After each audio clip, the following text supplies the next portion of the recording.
BTC নিৰ্বাচনক লৈ সতৰ্ক হ'বলৈ কবিতাৰ জৰিয়তে ৰাইজক আহ্বান জনালে হাবিল উদ্দিন। বিটিসিতে নির্বাচন সতর্ক হও জনগণ। হাগ্ৰামা মহিলাৰীৰ বাহিৰে ভোট নিদিবলৈ বিটিচিবাসীক আহ্বান নিৰক্ষৰ কবি হাবিল উদ্দিনৰ। হাগ্রামাক সারা তোমরা ভোটটা দিও না। হাগ্ৰামাক ভোট নিদিলে জাতিৰ দুখ হ'ব, কষ্টত ভুগিব লাগিব জাতিয়ে। জাতির দুঃখ হবে, কষ্ট সারবে না। বিটিচিত বিপিএফ দলৰ বাহিৰে ভোট নিদিবলৈ ৰাইজক আহ্বান নিৰক্ষৰ কবি হাবিল উদ্দিনৰ।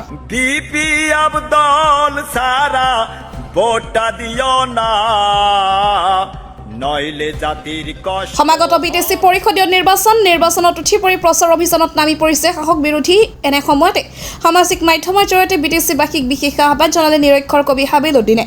বিটিচিত নিজৰ জাতিৰ স্বাৰ্থত বিপিএফ দলক ভোট প্ৰদান কৰিবলৈ আহ্বান জনাই চৰ্চাত নিৰক্ষৰ কবি হাবিল উদ্দিন। নিৰক্ষৰ কবি হাবিল উদ্দিনৰ দাবী, বিটিচি পৰিষদীয় নিৰ্বাচনক লৈ সতৰ্ক হওক। হাগ্ৰামা মহিলাৰী বিপিএফ দলত সকলোৱে ভোট প্ৰদান কৰক। হাগ্ৰামা মহিলাৰী বিপিএফ দলত ভোট প্ৰদান কৰিলে বিটিচিত সকলোৱে শান্তি লাভ কৰিব। নিৰক্ষৰ কবি হাবিল উদ্দিনৰ প্ৰতিবাদী কবিতা বৰ্তমান সামাজিক মাধ্যমত দ্ৰুতগতিত ভাইৰেল হৈ পৰিছে।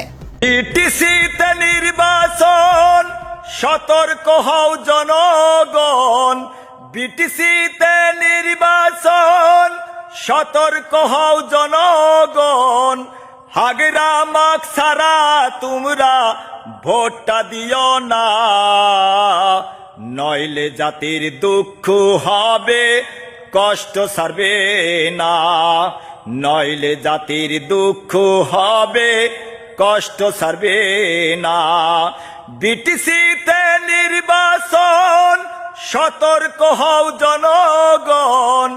বিটিসিতে নির্বাচন সতর্ক হও জনগণ।